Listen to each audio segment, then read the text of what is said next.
Thanks so much. And thank you for coming at this, whatever time of the day it is for you. This is slightly a kind of trigger warning to say that I'm not sure this talk is that comfortable given some of the reactions I've had to it. But for me, it's necessary sometimes to be uncomfortable in order to raise, as Kristen already has, in relation to land and colony, some issues that we all need to think about. And you will see that much of what she's already said or some of what she's already said, it will come up in some of my lecture, in as much as there's a very close relationship, I think, between decarbonisation and decolonisation, because they can both be traced back to some similar roots. Okay, so without any further ado, let me share my screen and hope that it works.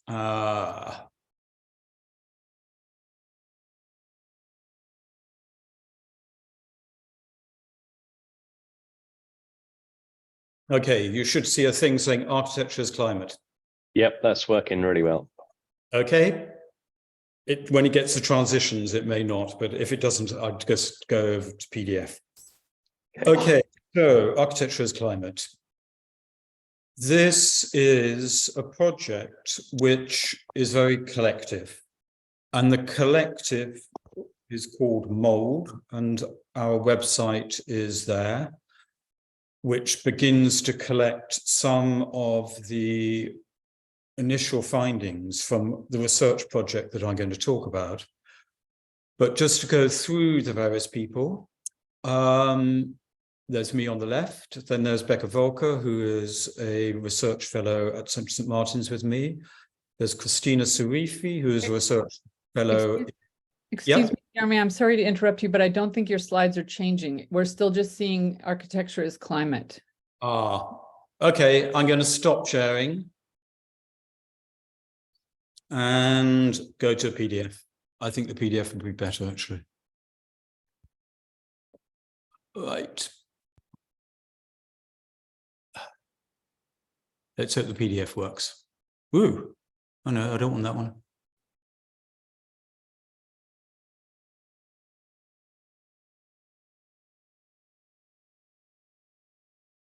I can take this moment just to share with everyone that the recording of this event will be available in the next couple of days on our website, and I'll put the website in the chat, and you're welcome to share it with anyone.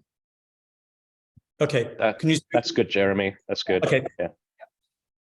So there's Becca, then there's Christina Sarifi, who's a research fellow in Germany at Braunschweig, Anthony Paris, who is a research fellow at St. Martin's, and with her back rudely to the audience is Tatiana Schneider, and in the empty chair is Sarah Bovelet, who drew the picture. And this project came out of a research grant application that Tatiana Schneider and I did about 3 years ago, the title of which was Architecture After Architecture. And so what I want to do is just to take you through some of the founding arguments of that research project, or that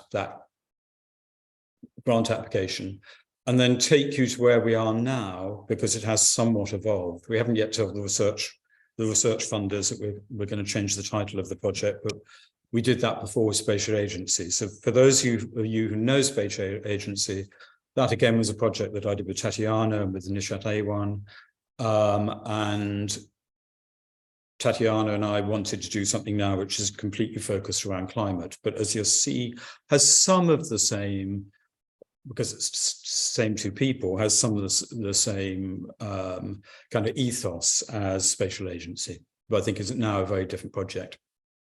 So the question that we posed, and it was a fairly polemic question, and therefore we were somewhat surprised to get the money to do it, is what happens it's really bad practice. I won't read it out because you can read it on the screen. But the project was called Architecture After Architecture. So let me do the elevator pitch, because I've done it more times than I'd like to think. So the elevator pitch goes: climate emergency, as we then called it, presents a fatal threat to the modern project. And I will explain that. So that's the first premise. The second premise is that architecture as we know it is bound to the tenets of the modern project, which I will explain as well. And therefore, architecture as we know it is also fatally threatened by climate emergency. So what is architecture after architecture? What might the state of architecture be if you follow through that argument? So let me just very quickly, and this is an absolute kind of really accelerated version of the initial argument. The points we made is that modern project, like kind of modern project 101, can be put into 5 separate categories, many of which overlap. And the first of which is the modern project is almost defined by the impulse of progress. Unless you're moving forward and announcing that forward movement, then the modern project is seen to have failed.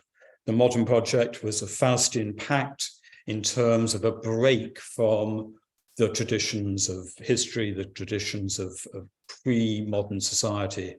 And in that break, you always have to continue to move forwards. And architecture becomes very useful in the announcement of the modern project as the symbolization, materialization, and spatialization of progress.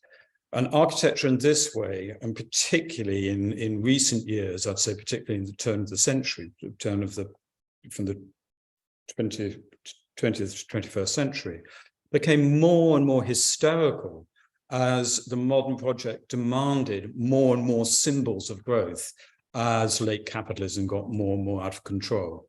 And so architecture in this sense becomes an absolute signal of progress. Whoop, it's now not moving forward. Come on, please help me. There we go. The next aspect of the modern project, which is very much bound up with that of progress, is that of growth.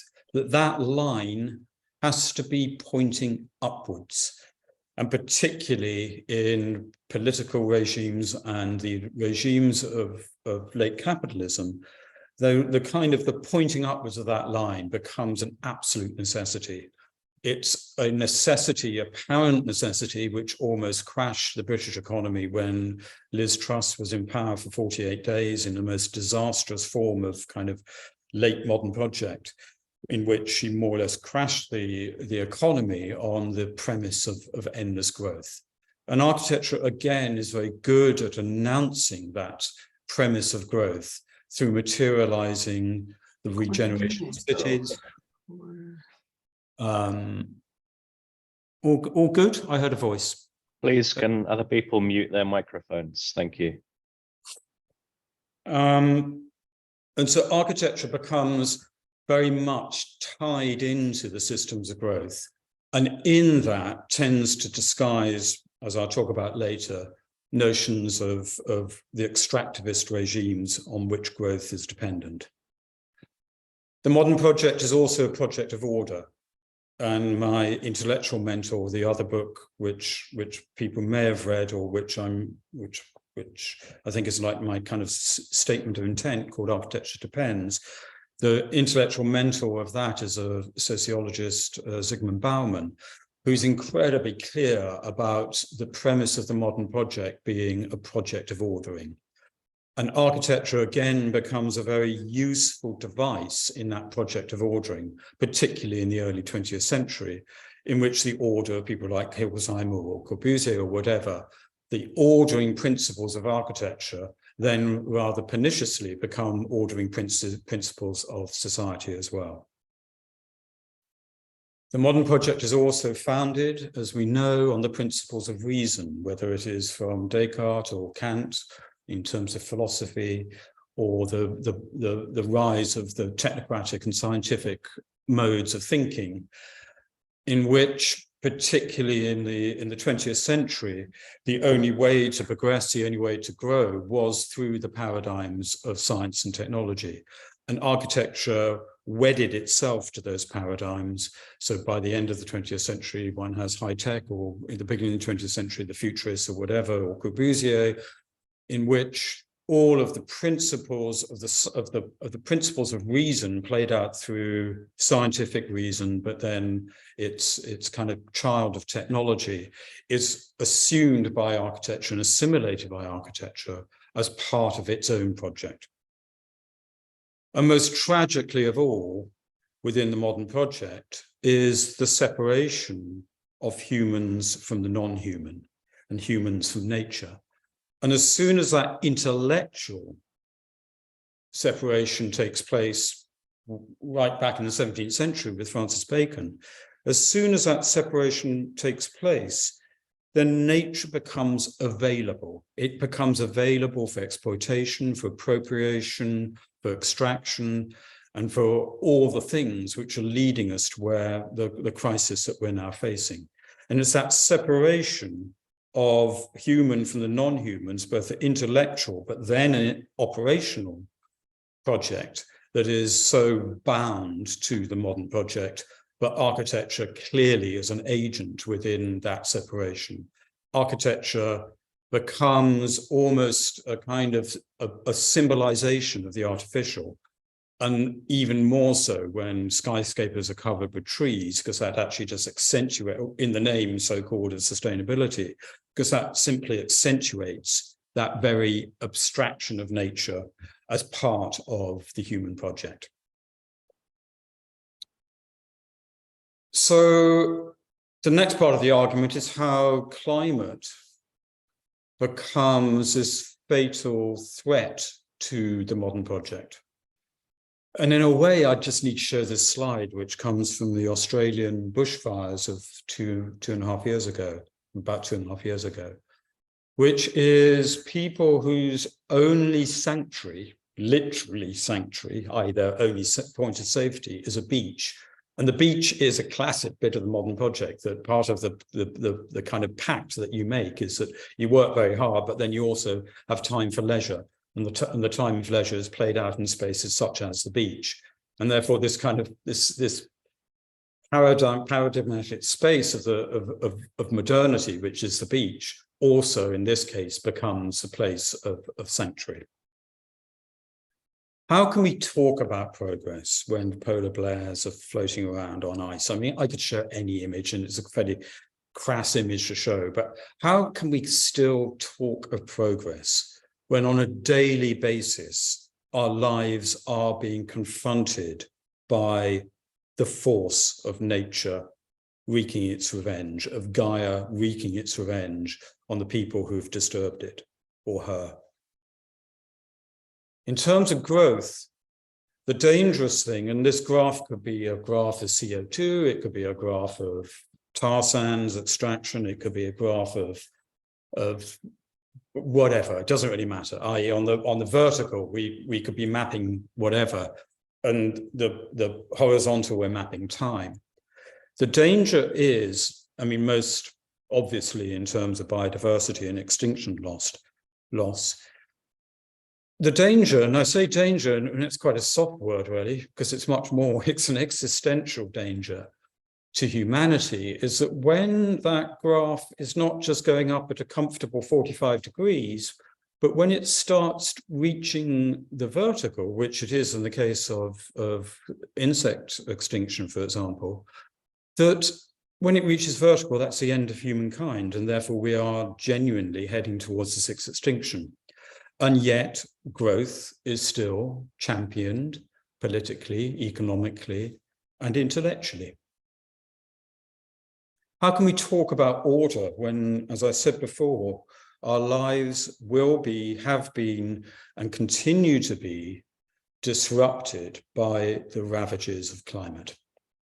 What is order anymore in the sense of mass migration in the sense of 20 million people being displaced within Pakistan because of the floods and so on and so forth. But also, I think climate will show the end of the principles of reason as the only way of thinking. Of course, we need new technologies, and I say that because I'm often seen as a Luddite, or I don't believe in science or reason, blah, blah, blah. Of course, we need technologies. Of course, we need to be using everything available to move towards a non-carbon-based society.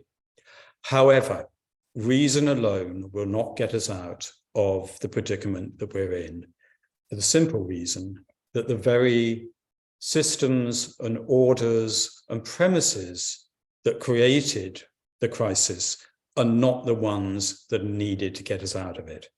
And this is probably the most difficult thing for society to deal with, because that then demands new ways of thinking. And this is particularly within the architectural realm, new ways of thinking, new ways of doing, new ways of living together. And of course, most tragically, the sense of the destruction of nature, the destruction of the biosphere, the destruction of natural species cannot continue, because otherwise the planet will not continue.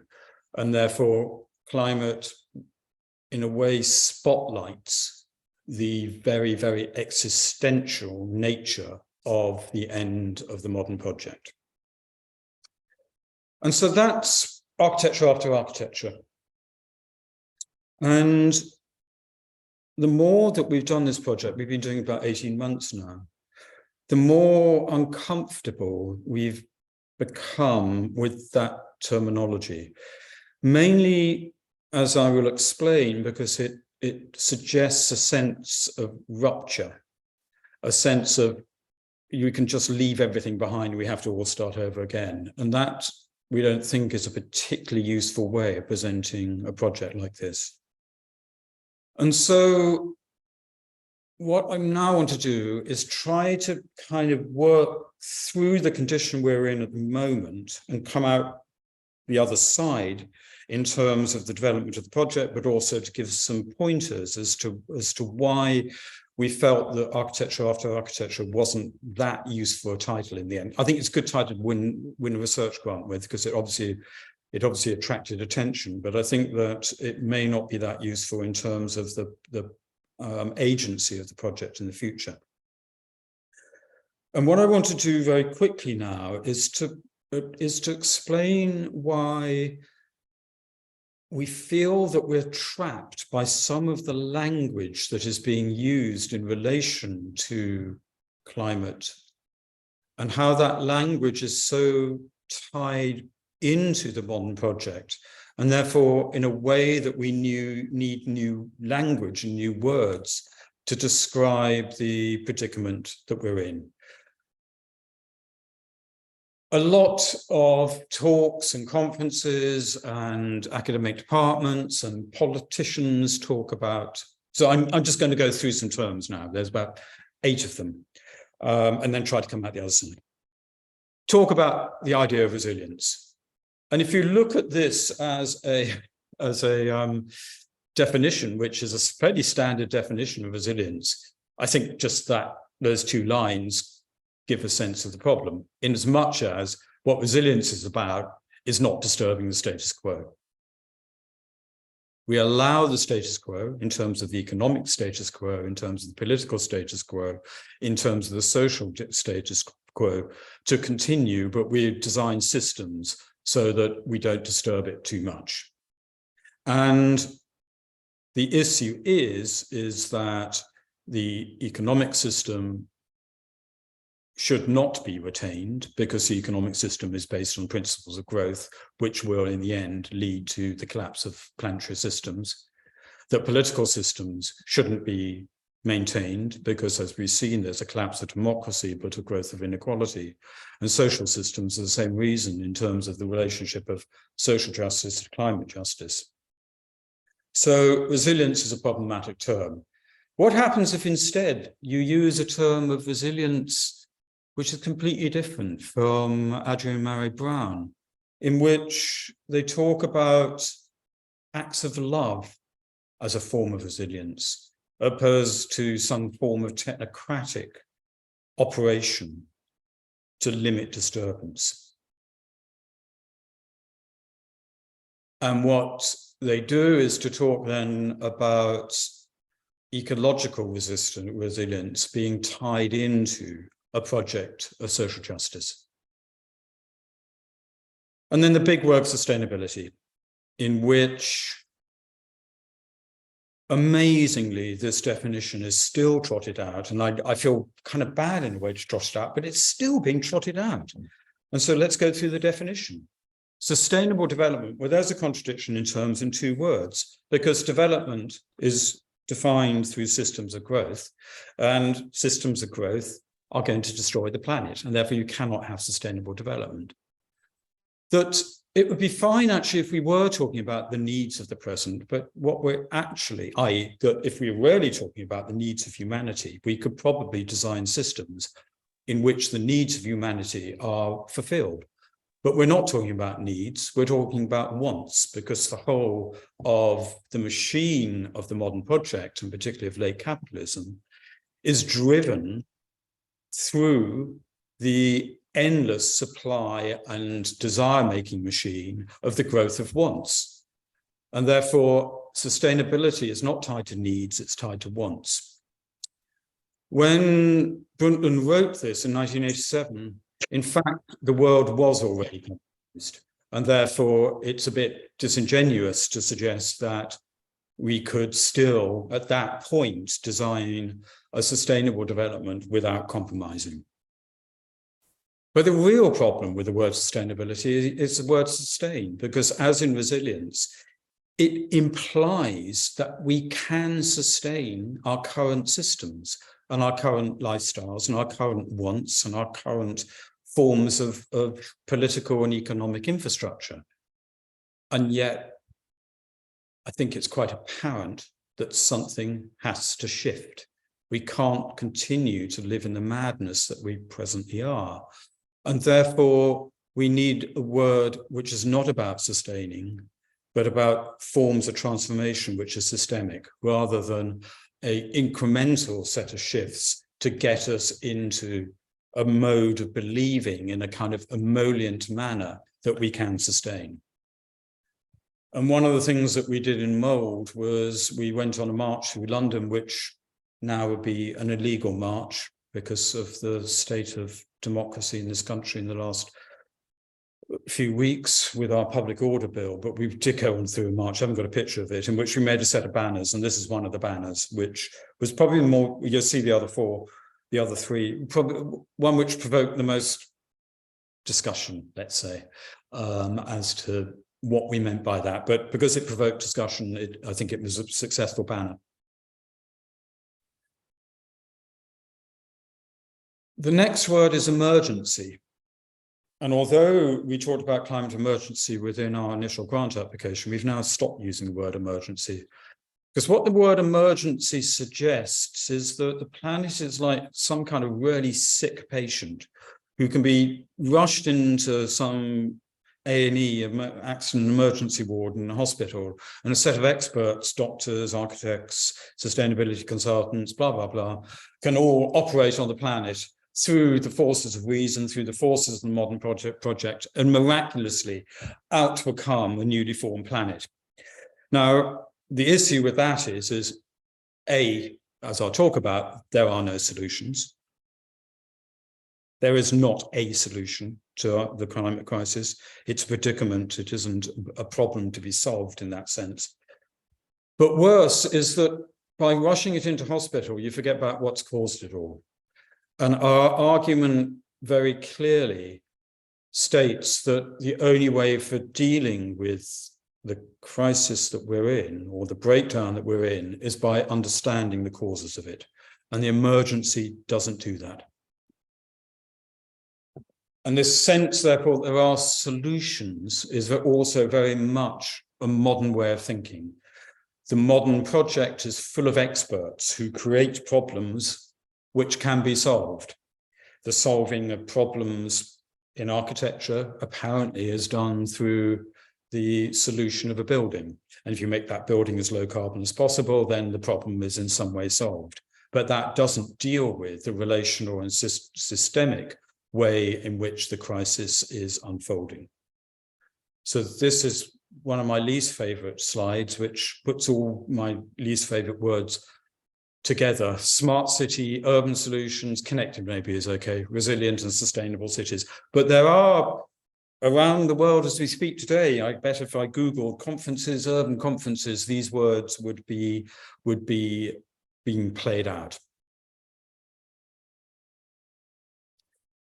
And as I write about in Architecture Pens, I move away from this idea of the existence of problems and expertise into what the American planning theorist some time ago, John Forrester, said, actually what we deal with is sense making. We try to make sense of the predicament that we face.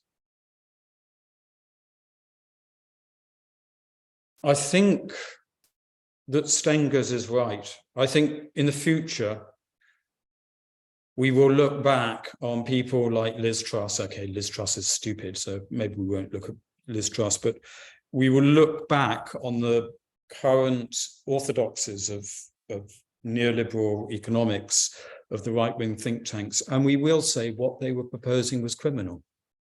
Because growth brings with it extraction, exploitation, violence, and with that, it brings potentially the end of planetary systems as we know them. So our next poster is kind of straightforward, which is extraction is addictive. Progress, we need desperately to have different value systems by which these words of growth and progress are placed. Can we talk about growth in any way beyond economics of GDP? Of course we can. Are we allowed to talk about growth in any way beyond the very stark quantities of GDP? No, we're not. And as soon as you say, well, let's talk about growth in well-being, or let's talk about growth in justice, people look at you like you're sort of some kind of, and I'm not going to use the W word, but they look at you as if you're some kind of mad, unhinged person, because you are not bound to the tenets of the modern project. But I'm absolutely sure that we need to unbind ourselves from those tenets. And Adorno is a good place to start. He wrote this, God knows when, I don't know when it was, in the 50s, I think, so 70 years ago, but it's an amazingly poignant way of seeing the world. And so because all these words are bound to the modern project as well, we put a line through architecture after architecture, and we shifted the question, and the question is normally framed in this way. And you can replace the word architecture with planning, design, landscape, anything, doctors. You can put any word you want in there, but let's keep the word architecture in there. What can architecture do for the climate emergency? It's a standard way by which the community of experts, the community of the modern mind approaches climate emergency. And instead, the question should be, we think, what does climate breakdown do to architecture, stroke design, stroke landscape, stroke environmental design, and so on and so forth?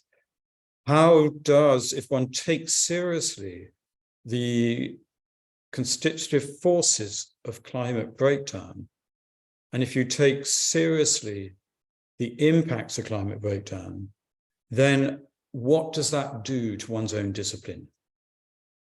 And where the previous question, this question, places architecture outside of the crisis and sees it as something which you can kind of operate on, this one places architecture and all professional and social disciplines inside of the crisis. An important part of being inside of it is that it makes us vulnerable. It makes us vulnerable individually, collectively, professionally, socially. And an admittance to that vulnerability is a very, very good starting point, because it takes one away from understanding the world dispassionately as some kind of rational expert, and instead places one inside it as a vulnerable human trying to understand the non-human or the beyond human. And that's why we shifted the title of the project to Architecture is Climate, because within that, it entangles architects and architecture, design and designers, disciplines and people who carry out disciplines within all the forces of climate. And it makes the argument that climate breakdown will inevitably be accompanied with other forms of professional breakdown, architecture breakdown, design breakdown, and so on and so forth. And so rather than seeing design and architecture, as I said, as outside, what happens if they become embedded? What does climate do to design? And the way that we're approaching this, so I'm now going to take you through where we are in the project, and it's not perfect because we've got about another, I was saying to Kristen, we've got about 6 months to run, and in 6 months' time, all will be revealed, not in terms of solutions, because I have no solutions, but possibly in terms of a way of thinking about these issues through spatial practice. So the project is designed at the moment in 3 sections: foundations, practices, and futures. And the first point is to do with foundations. As I said, the way in which professional life and architects tend to stand outside of climate breakdown and treat it as a problem to be solved means one of the very, very fundamental implications of that is that you don't look at the causes, you just skim off the symptoms. You say there's too much CO2 in the atmosphere, and therefore what I'm going to do, quite rightly, I'm not arguing against this, by the way, and I'm not naive enough to think that our building is still going to be built, and therefore that there should be as many good environmental engineers in the world to completely make them as carbon positive in a real, quantifiable, accountable, and trackable, traceable manner. Of course, we should address that symptom in the way of the modern project, which is a way of a technocracy. But what that doesn't deal with is actually what has caused CO2. Okay, beyond the fact that there's too many fossil fuels being burnt. And therefore you need to do a really deep dive and trace back into the kind of the forms of violence that have produced the conditions that we're now in. And the forms of violence are very historical. And they go back to the kind of, many would say, to the birth of colonial thinking. The plantation scene is what some people call it, which is before the birth of the modern project, as I've been describing. Well, I mean, they sort of go hand in hand. And therefore, what we're doing, and one of the pieces of work that's come out, which you may have seen, and if you haven't seen it, it's just Google Architecture as Climate eFlux, because it was published by eFlux and the Jenks Foundation, in which they asked us to do a diagram of anything we wanted, in the spirit of Charles Jenks's diagrams of the genealogies of architecture. And so our diagram takes, and I think we actually made a mistake. I think that the line should have extended right back to the beginning of the plantation scene, i.e. back to the birth of the colonies. But what our diagram does is form a mountain, and the mountain is the rise of CO2 emissions. So that's why it's so vertical. And then it stops in 2023, takes a slice through the mountain, and as a set of geological sediments builds up a set of words of the modern project, which can be identified with causal verbs in relation to how that mountain has been formed. And so if I now turn the mountain, that bit on its side, so you can see it a bit more clearly, you can see the verbs ignoring, separating, accumulating, exploiting, band-aiding, violating. Across the top, which I'll get to, a set of what we're calling sites, but the places in which these verbs play out. And then underneath are a set of words which are related to architecture and how conditions of architecture are placed in this kind of matrix of the verbs versus the sites. And then while I remember, because I may forget this otherwise, the point of hope, because we're talking about there's no hope at the moment. The point of hope then is in the rifts in the sediments, these kind of gaps which open up, which I will talk about, which are the gaps in the present, which we think need to be levered open in order to disrupt these sediments.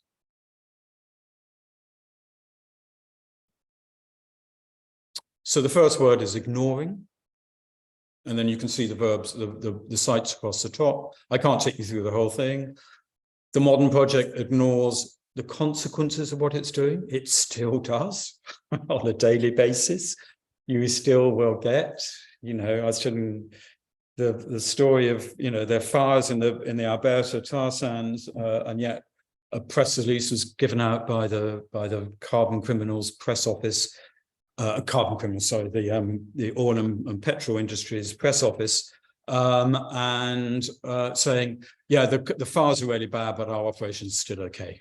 I mean, unbelievable. They're still saying things like that. The ignoring of the consequences, the ignoring of the effects of the modern project in terms of social justice, and actually really importantly, which in the introduction we got really kind of a clear insight into, other ways of being and doing, in which the modern project, if it's a project of ordering, is also a project of exclusion. And it excludes people who aren't part of it, whether it's the indigenous, whether it's people who believe that the rational project isn't quite, or it's cracked up to be, and so on and so forth. Separating, I've talked about, the separating of humans from nature, and the tragic consequences of that, but also separating of forms of knowledge, in as much as what experts do is that they kind of draw a little boundary around their bit of the world and say, that's the bit I deal with, and someone else, you deal with that. But what is absolutely clear within climate breakdown and the predicament of climate breakdown is that individual forms of knowledge aren't sufficient. That climate breakdown is the most relational condition that one can even think of, in as much as you press one button there and something happens over there, and then something happens there and something happens here, that the effects of CO2 are not just scientific, they're very social, they're very political, they're very economic. And therefore, this separating of forms of knowledge, what the modern project does, is not sufficient. But also the separating of functions from each other within the zoning of cities, within the ways of which various kind of planning devices mean also that you can't see the world relationally. It's always to do with forms of separation. I've talked also about accumulating, the accumulating as a form of the impulse and addiction of growth, the accumulation of wealth, i.e. through economic systems, which lead to terrible injustices, the accumulation of stuff in relation to endless forms of extraction, and the desire-making machine persuading us that we need endless stuff and building in obsolescence, the accumulating of identity, particularly, well, not particularly, but across many fields, but in architecture, that architecture is a project, tragically now, of identity, that the only way that you can progress within architectural profession is by asserting your identity through the various so-called innovative forms that you create, and therefore the identification the identity of architecture is something about how you accumulate that in order to position yourself in relation to the profession, but also the accumulation of control, the control of a certain sector of society has got much, much worse through the course of the 20th century, and now even more hysterically in the 21st century. Exploiting. The exploiting of natural resources, that as soon as nature is seen as some form of commodity, it becomes available to be exploited. The exploiting of land, which we've already heard about, but the exploiting as part of the colonial project, but also as violence of capitalism is an exploitation of both land and labor. Of band-aiding, it's not even solving, because the kind of the sense that you are solving is actually just sticking a plaster, a band-aid on a gaping wound. But that is the way by which architects and the modern professional thinks that it is going to quote unquote solve the conditions that we're in. And the idea that buildings, even buildings like this, you know, which so Wigglesworth I designed and won lots of prizes for sustainability. So you can accuse me of having it both ways now, but you're not going to solve the crisis through straw-bare buildings one at a time. And then violating other people's agency and capabilities and their understanding, violating of other people's identities so that they don't have the right to speak, and violating of people's spatial rights. And we argue within stuff that we're writing and about to write and continuing to write, that these ways of thinking about climate breakdown are absolutely embedded with ways of thinking about architecture. And though it's a very uncomfortable thing to say, but you know, I wrote it the other day, I wrote the keynote article, it's online for the Architectural Review's 1500th edition. To say, as I did there, that architecture is complicit in climate breakdown it's not to point a finger at people, it's just a state of fact. Architecture is, through particularly its extractivist principles on which it's based. So how do we get out of that? How do we deal with it? And I think one of the ways that one has to initiate facing the predicament is to face the causes. And that's what this diagram attempts to do. We're then arguing that the sites of climate breakdown, i.e. where these conditions are played out, are not the building site. It's not just a plot of land, although land appears. The sites of climate breakdown, I mean, again, categorizing into 8 is kind of problematic, but that's all the room we have for on the diagram, so it's as simple as that. But we need to deal not just with the immediate, not just with the symptoms. We need to deal with the underlying causes, and therefore we need to deal with an expanded territory in which spatial practice might operate. So that's the foundations. The next bit is practices. And what the rifts in the sediment suggest is that there are forms of practice already that are dealing with these causes and conditions of climate breakdown. And so that's what we wrote within the gaps. And what we are now doing is gathering together about 150 practices which we feel are addressing the causes in the sites of particular conditions. However, and this is a big however, the practices are not architectural in the way that you might expect.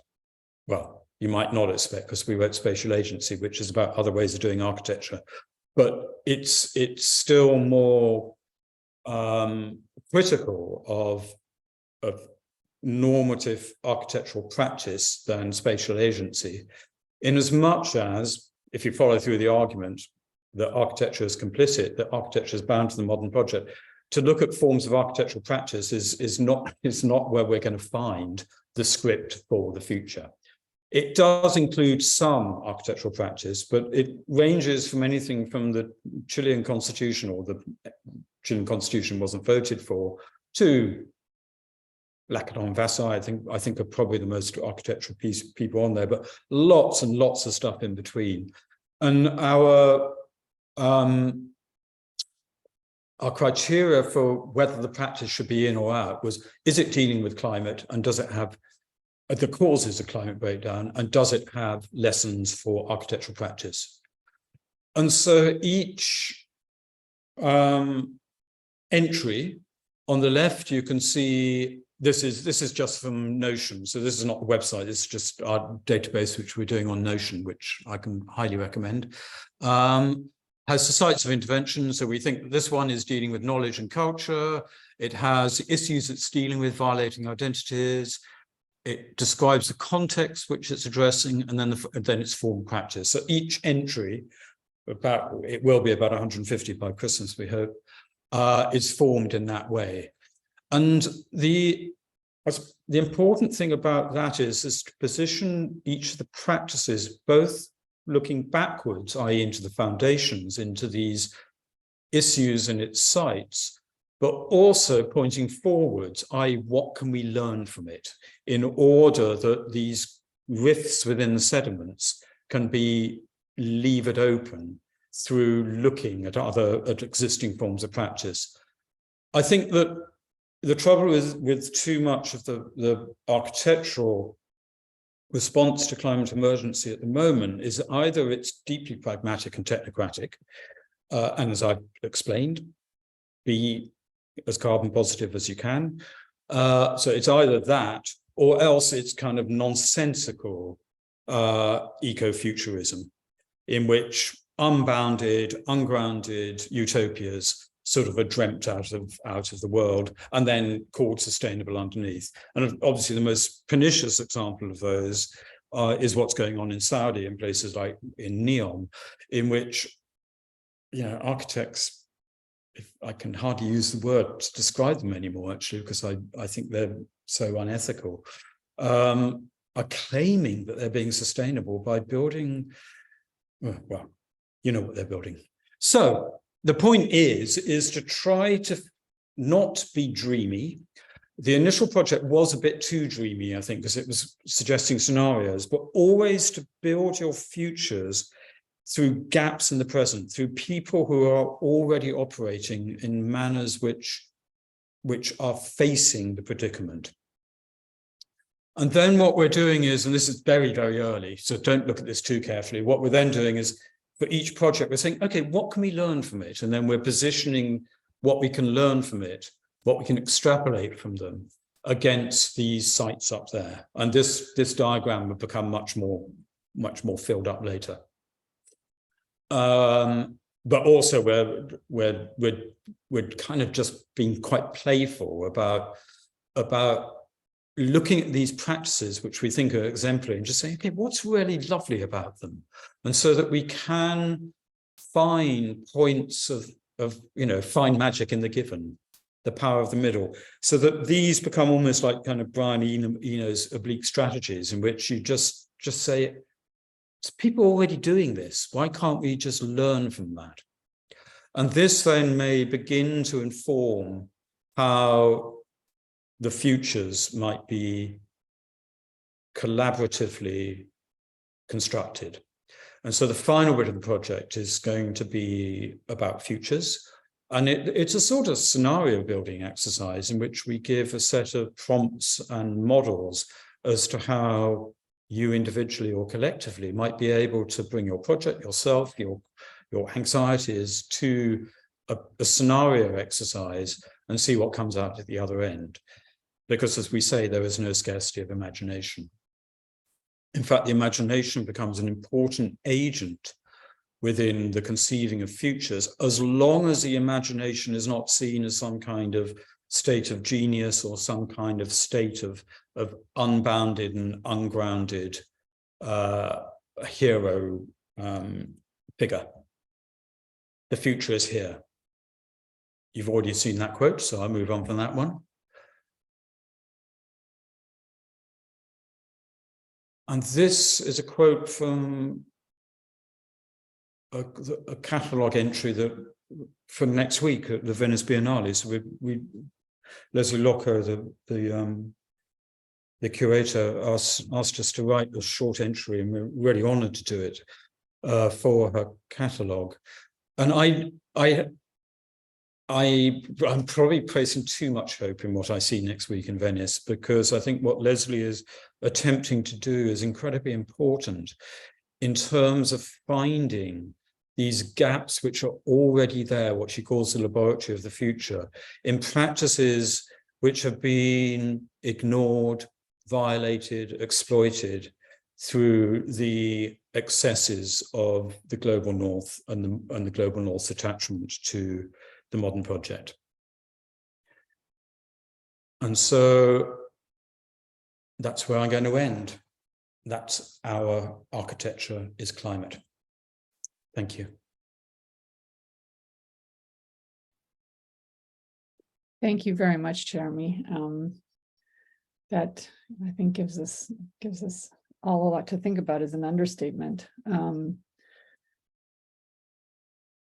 I'd like to open it up now for questions. If people have questions or comments, if you'd like to either put them in the chat or go ahead and raise your hand and unmute yourself and ask questions.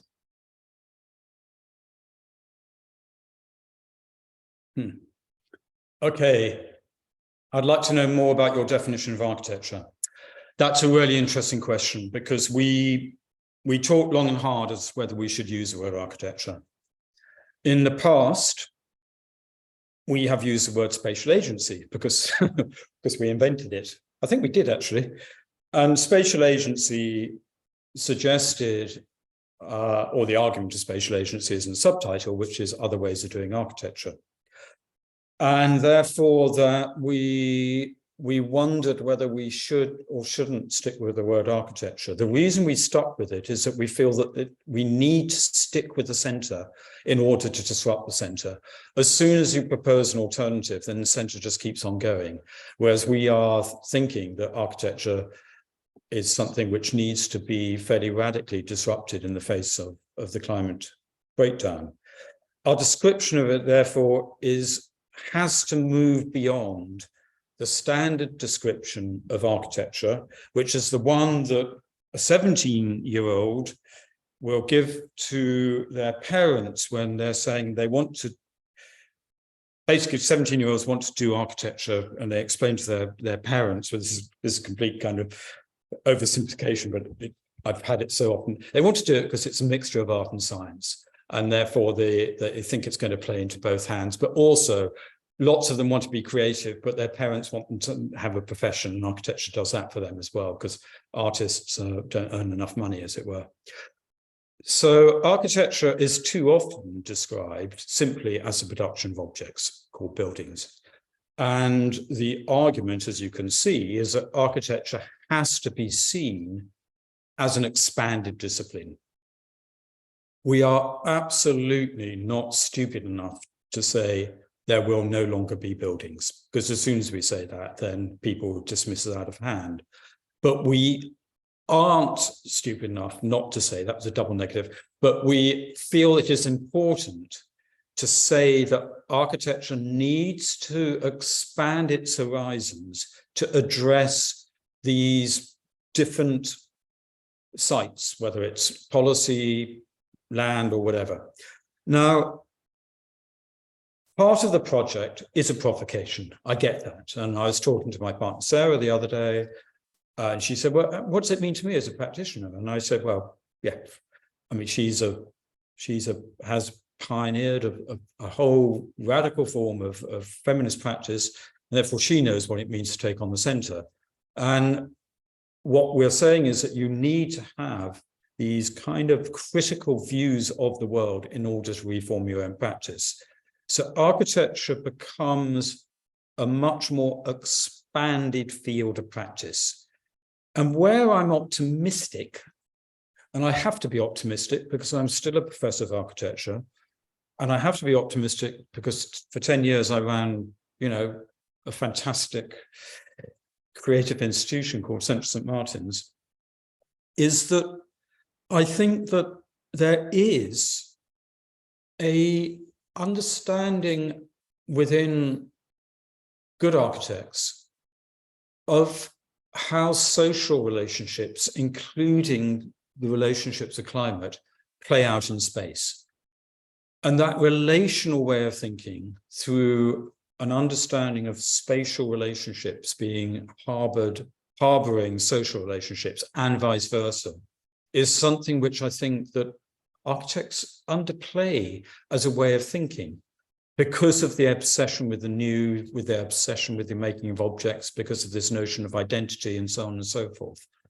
So our definition of architecture expands way beyond the production of buildings. Does that answer your question?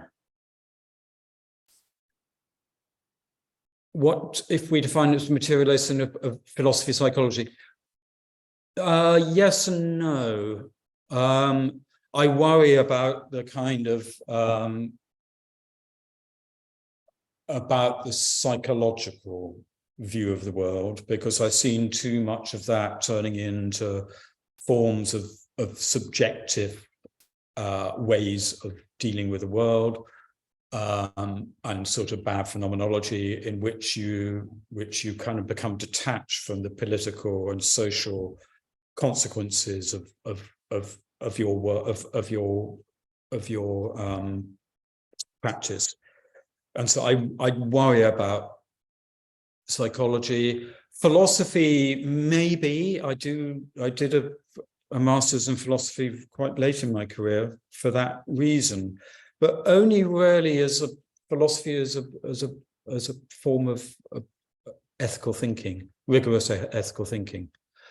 But yes, I think that, yeah, a cultural vision is part of it, as long as that cultural vision is not unbounded.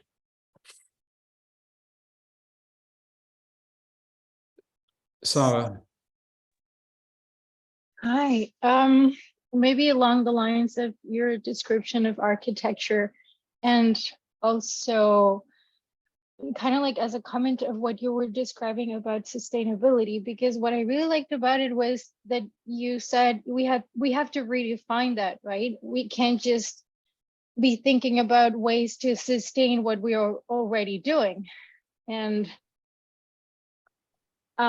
so this brings me to thinking of it as a problem of the chicken and the egg, because I see all these social problems and the climate crisis as, I don't know, let's say, I don't know, is that the chicken or is that the egg?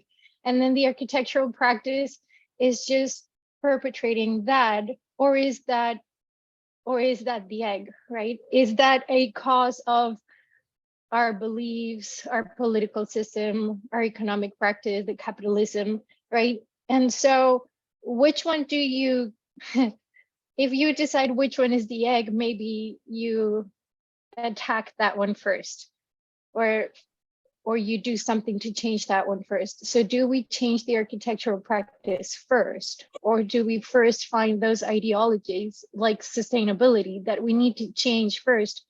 Do we first change our idea of growth and our idea that we can just keep expanding, like everything is unlimited? Or again, do we change the way we do architecture, because that shapes the way in which we relate to the world, relate to nature, relate to each other?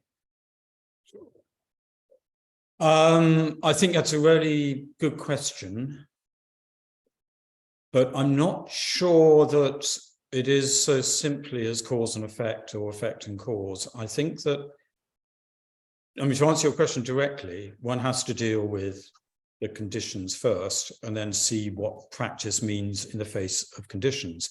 i.e. that if, as is absolutely necessary, we move towards a degrowth stroke post-growth, whichever term you want to use, society, which I'm a complete believer in less is more, the Jason Hinkle book, that unless we move towards that, then basically we're not going to survive on the planet.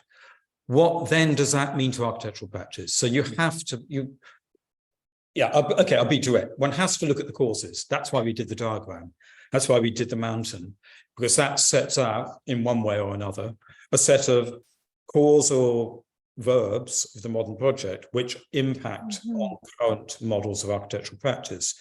And therefore, if you look at the way of avoiding or moving away from or challenging those verbs, then there are architectural and spatial implications attached to each of those. So at that level, just changing architectural practice only comes out of a critical understanding of the conditions. Right. Okay, thank you. But obviously, changing architectural practice isn't enough on its own.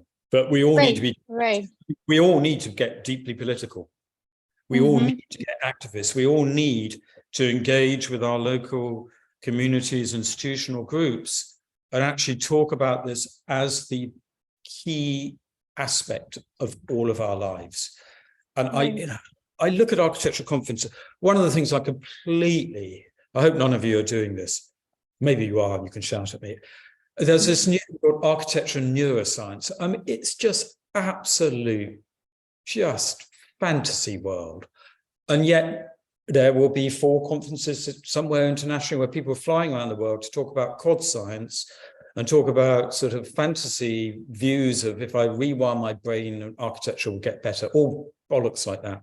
And I just think, you cannot do this. The world is collapsing. Every single person in this room needs to get out and get active in terms of political, social, public agency, and to use your spatial skills and your ways of thinking about systems and your relational skills to engage in that conversation in a democratic and shared manner. Jeremy, can I ask you a question? First of all, I think what you described has been added a huge amount of tools to my vocabulary and understanding, and I sort of feel very motivated to work with the projects I'm on to implement this way of thinking and to bring that to the project teams and the owners and the clients. And it's fantastic to hear this, to hear what the Mold Group has been doing and your team.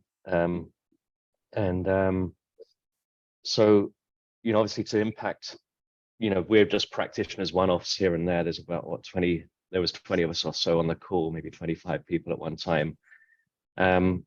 So we will, I think, commit to implement and feel motivated by what you've brought to us today.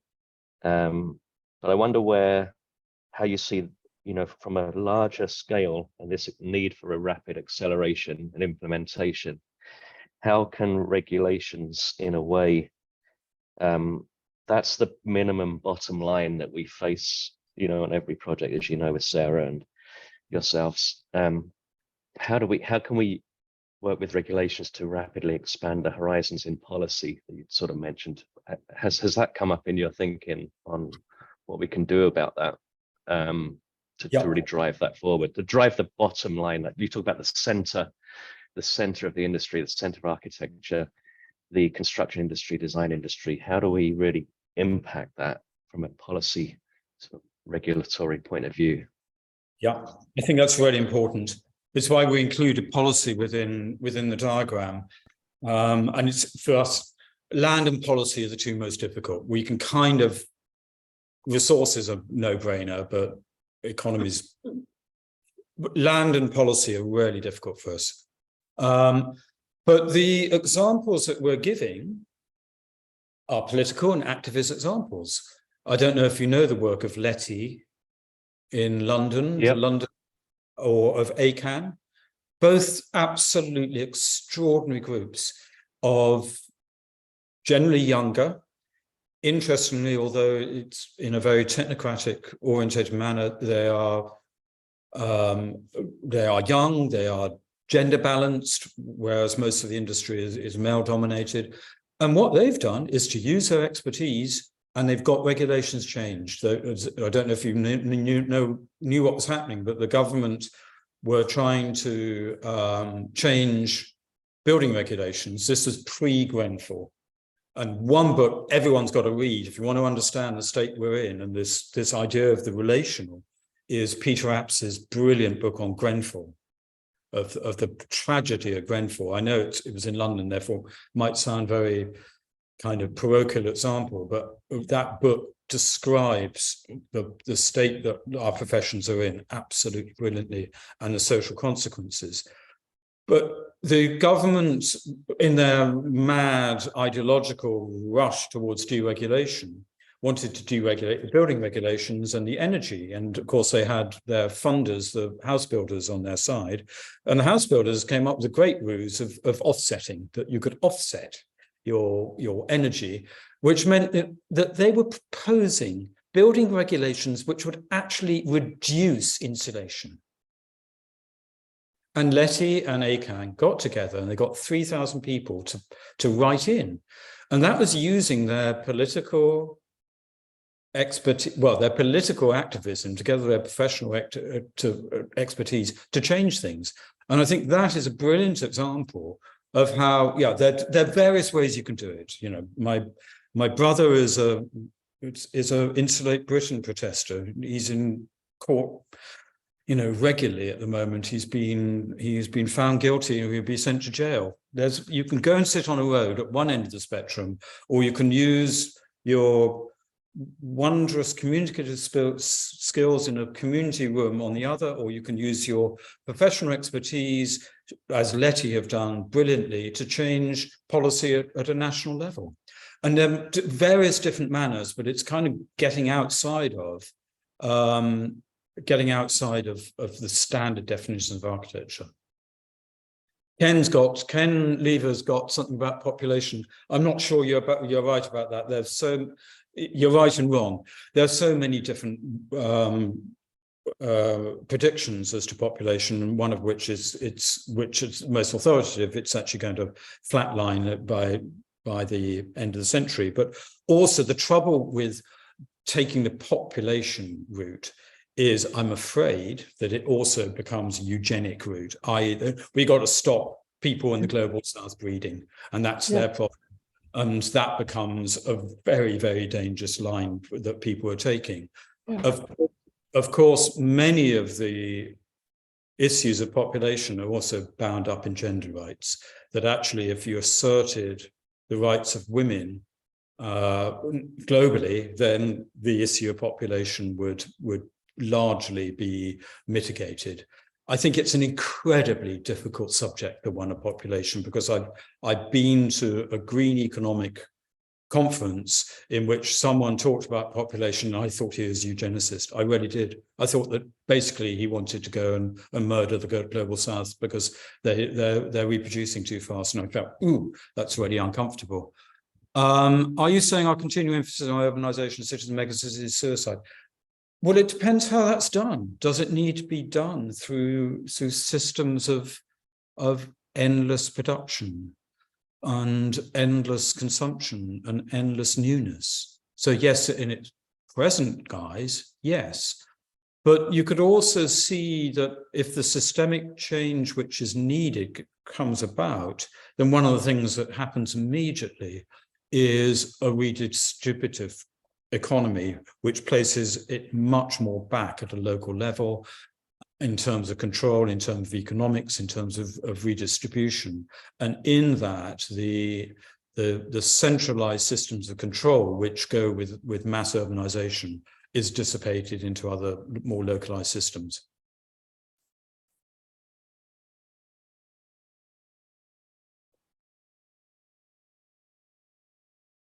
If there aren't other questions, I'd love to jump in and ask a question. I'd actually like to share this image.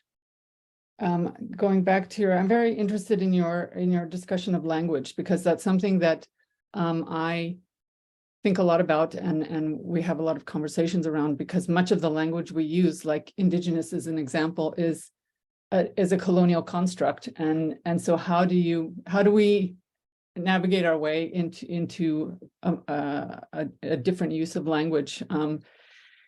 And this is a project that our collaborative in Soweto is working on with Sechaba Mape, who I hope you'll meet in Venice next week, because he is one of the architects from Johannesburg that is presenting work there, and he's been in the Global Studio many times, and so I really hope you'll meet up with him.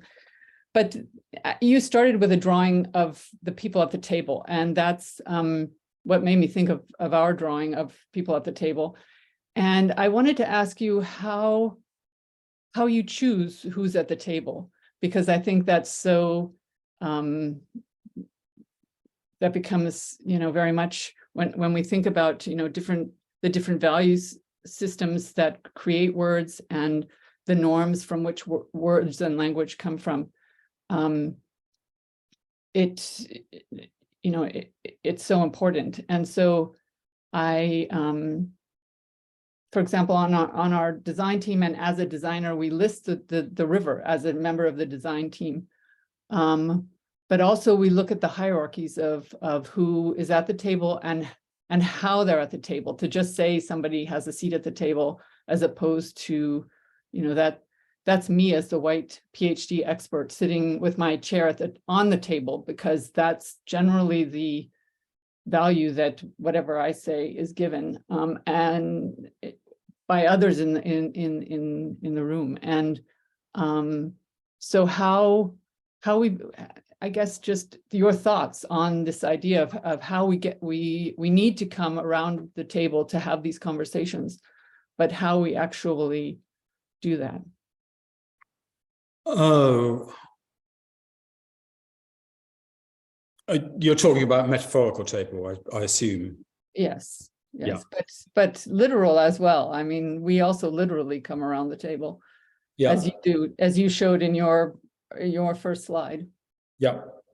I think that you may not like my answer to this one. I think one of the things that I think there's a danger of overusing the word inclusive, and in overusing the word inclusive as a kind of cover, that you potentially throw the baby out with the bathwater.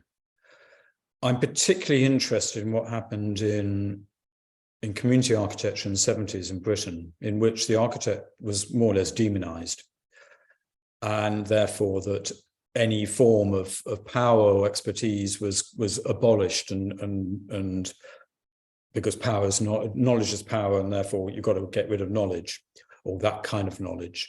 And there's a quote I endlessly used when I was writing about participation by a philosopher called Julian Rose, who tragically died, who says that within those systems, what happens is that the architect is demoted, but the people do not exceed, rise up to power.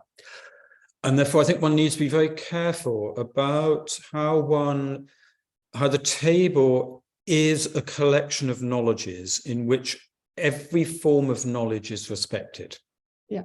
And therefore, knowledge is not categorized, it's not professionalized, it's not codified. Or if it is codified, it's codified in a manner which accepts. No, it shouldn't be codified at all, actually, because as soon as you codify it, then the architect's knowledge becomes another form of power. But as a collection of knowledges in which everyone's knowledge is seen not as equal, because there's no such thing as equal knowledge, but as seen as the potential of making a contribution, I think is a starting point for the formation of the table. So you don't chuck the baby out with the bathwater. You don't abolish expertise as a form of knowledge because it's a form of power. You accept it, but that expertise could be the expertise of a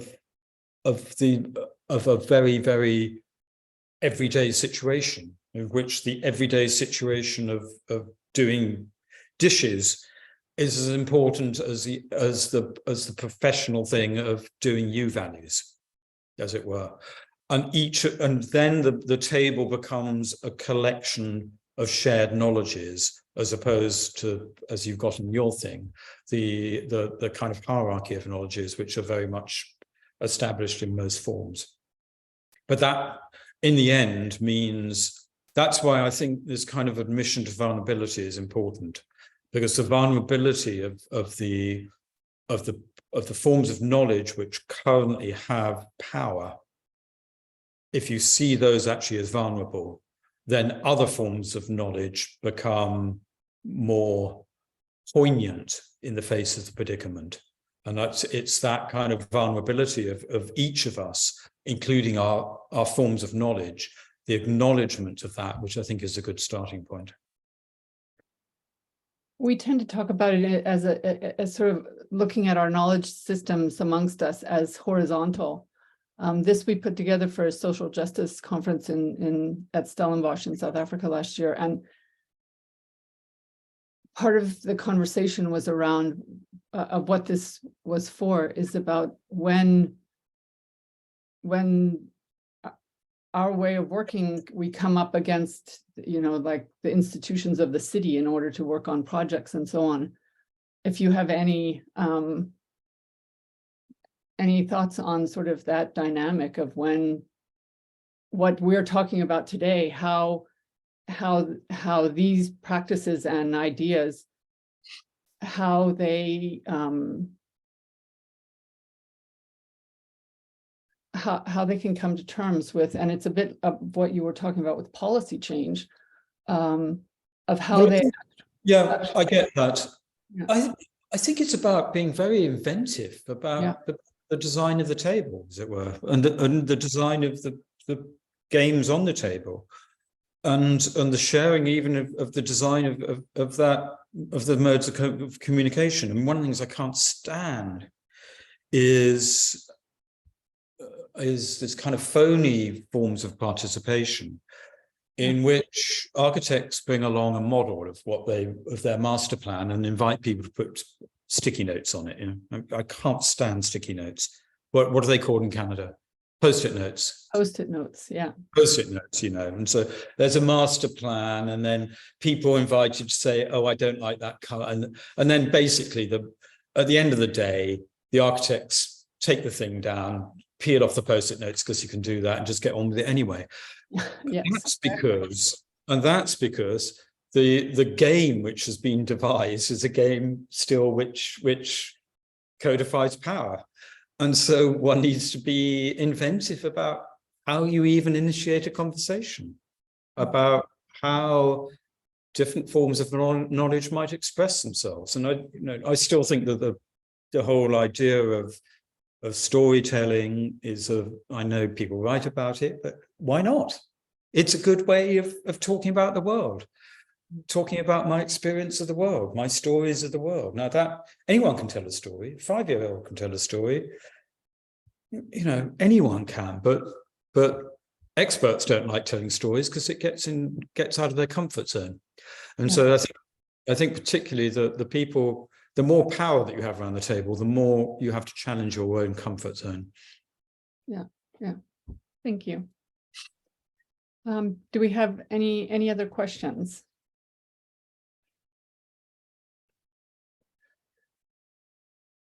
Well, I think Jeremy. Oh, I was just quick one, Jeremy, with the international conference next week in Venice. Obviously, there'll be time to sort of network and outreach the work you're doing with the Mold Group. Is this something we can look to engage with in North America as well? Is there sort of are there equivalent groups here, or how can we kind of help to spread this message and connect the work that you're doing? Venice is for the Biennale, which is going to be very much quite rightly Leslie's show. So we're completely rightly fringe players in that. So Venice is going to be like a mayhem of. I'd be fascinated to see what happens. I'd be absolutely fascinated, because I'm sure that, well, I know Leslie said, I know that she has brought to the surface practices which have been suppressed by the architectural world, and therefore whether the architectural world will celebrate that surfacing or feel it's a challenge to their God-given right to get on with the status quo would be very interesting. But beyond that, thank you, Trevor, for your generous words as well. Beyond that, it's really, when the website is out, the website is, we're still working on it, but we'll have foundations, practices, and futures on it.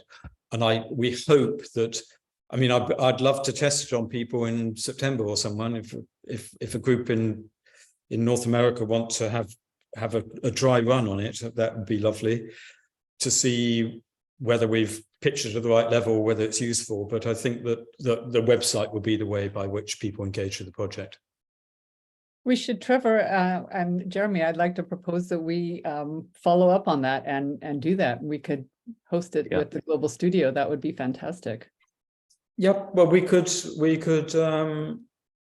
when it's ready in October or something, we could do a workshop on the Global Studio, but it wouldn't be an hour. It would have to be much longer. Oh, no, that's fine. Yeah, that would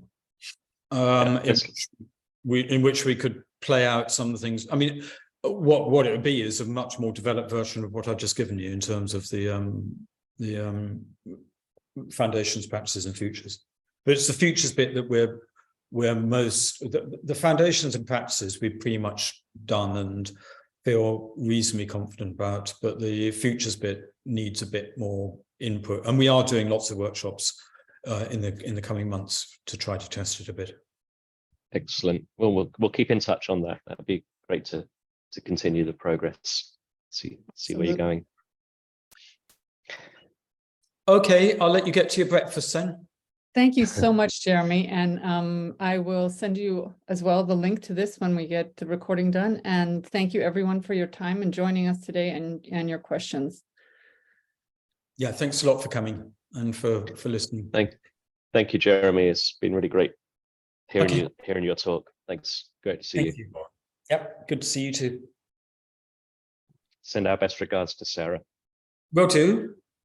She's still flying the flag. Right. Take care. Thank you. Thanks, everyone.